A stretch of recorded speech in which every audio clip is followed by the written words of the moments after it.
Depuis des siècles, une question apparemment simple divise croyants, théologiens et communautés entières. Jésus a-t-il réellement aboli les lois alimentaires, et notamment l'interdiction de manger du porc? Derrière ce débat se cache bien plus qu'un simple choix alimentaire. Il touche au cœur même de la foi biblique, à la frontière entre l'ancienne et la nouvelle alliance, entre l'obéissance à la loi et la liberté en Christ. Dans les Écritures, les lois alimentaires n'étaient pas de simples règles diététiques. Elles formaient une barrière symbolique entre Israël et les nations, une marque visible d'appartenance au peuple mis à part par Dieu. Puis Jésus apparaît sur la scène de l'histoire, enseignant, guérissant, bouleversant les certitudes religieuses établies. Ses paroles sur la pureté, sur ce qui rend réellement l'homme impur, ont été parmi les plus radicales de son ministère. Aujourd'hui, nous allons entreprendre un voyage à travers la loi de Moïse, les paroles de Jésus, les visions de Pierre et les enseignements de Paul, afin de comprendre ce que Jésus a réellement dit et voulu dire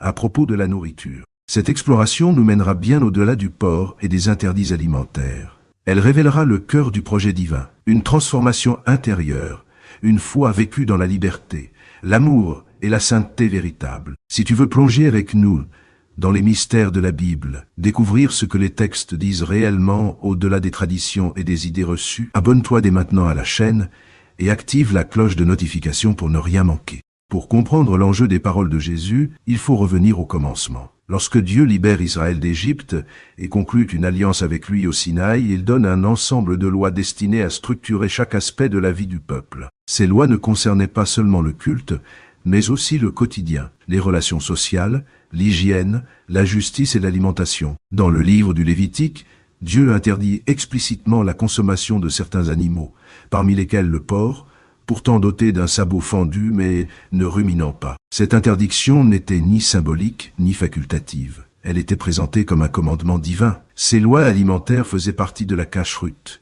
le code de pureté destiné à rappeler constamment à Israël qu'il était un peuple mis à part. Le terme hébreu kadosh, souvent traduit par saint, signifie littéralement séparé. En refusant certains aliments, Israël affirmait son identité et sa fidélité au Dieu qui l'avait délivré. Dans un Proche-Orient ancien, où le porc était souvent associé à des cultes païens et à des pratiques idolâtres, cette interdiction protégeait aussi Israël de l'assimilation religieuse.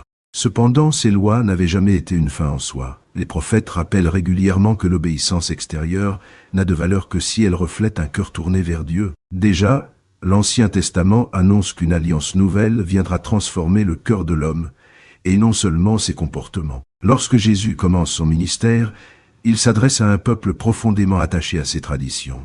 Les débats sur la pureté rituelle étaient omniprésents. Dans l'évangile de Marc, une confrontation éclate entre Jésus et les pharisiens au sujet des ablutions rituelles avant les repas. Il ne s'agit pas d'hygiène, mais de traditions religieuses développées au fil des siècles. Pour les pharisiens, manger sans ces lavages revenait à se rendre impur spirituellement. Jésus saisit cette occasion pour opérer un renversement radical. Il déclare que rien de ce qui entre dans l'homme de l'extérieur ne peut le rendre impur, mais que ce qui sort du cœur est ce qui souille réellement. Par cette affirmation, Jésus ne fait pas simplement évoluer une règle alimentaire, il redéfinit la notion même de pureté. Il déplace le centre de gravité de la foi, de l'extérieur vers l'intérieur, des gestes vers l'intention, des aliments vers le cœur humain. Il est important de comprendre que Jésus ne dit pas explicitement « vous pouvez manger du porc ». Il ne dresse pas une nouvelle liste d'aliments autorisés ou interdits. Son propos est plus profond. Il révèle que la véritable impureté ne vient pas de la nourriture, mais du péché qui habite le cœur. L'orgueil, la violence, l'adultère, la cupidité, la haine. En cela, Jésus accomplit la loi en révélant son intention ultime, conduire l'homme à une transformation intérieure. Cette compréhension est confirmée lorsqu'on lit attentivement le passage. La mention selon laquelle Jésus déclarerait tous les aliments purs apparaît comme un commentaire rédactionnel destiné aux lecteurs non juifs et non comme une citation directe. L'objectif est clair, montrer que l'enseignement de Jésus ouvre une nouvelle ère spirituelle. Après la résurrection de Jésus, la jeune Église se trouve confrontée à une question cruciale.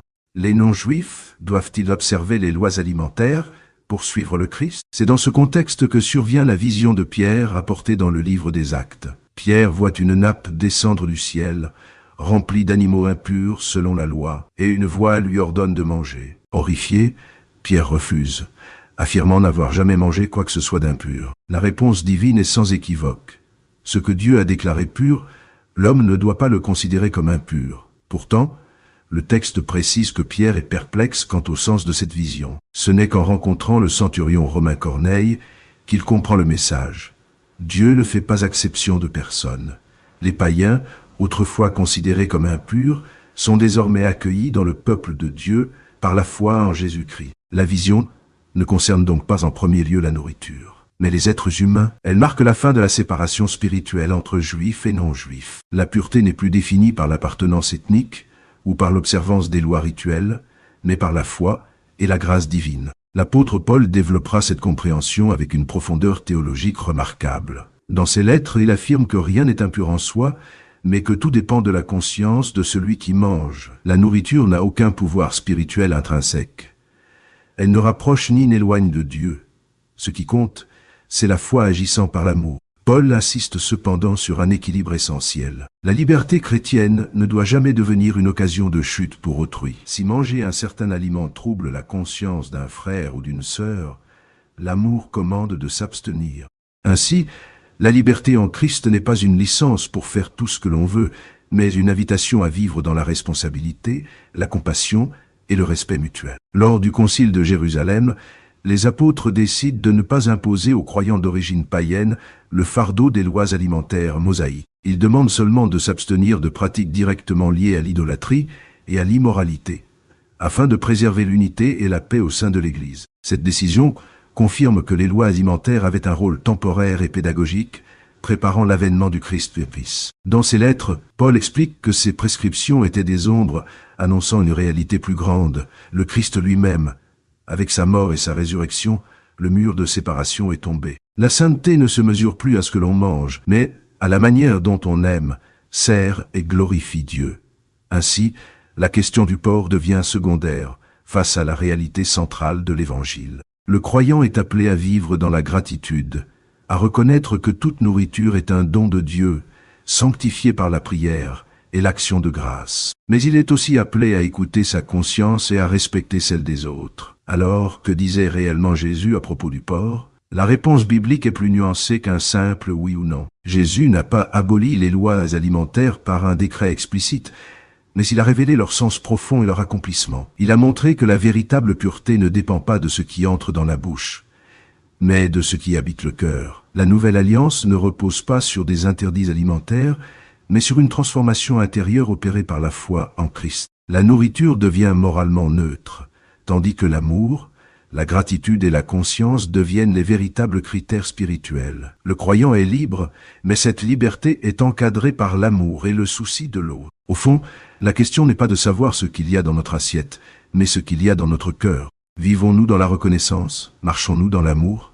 Utilisons-nous notre liberté pour édifier plutôt que pour diviser? Voilà le véritable enseignement de Jésus. Si cette exploration t'a aidé à mieux comprendre les mystères des Écritures et la profondeur du message biblique, abonne-toi à la chaîne, active la cloche de notification et continue avec nous ce voyage à travers les vérités oubliées et les secrets spirituels de la Bible.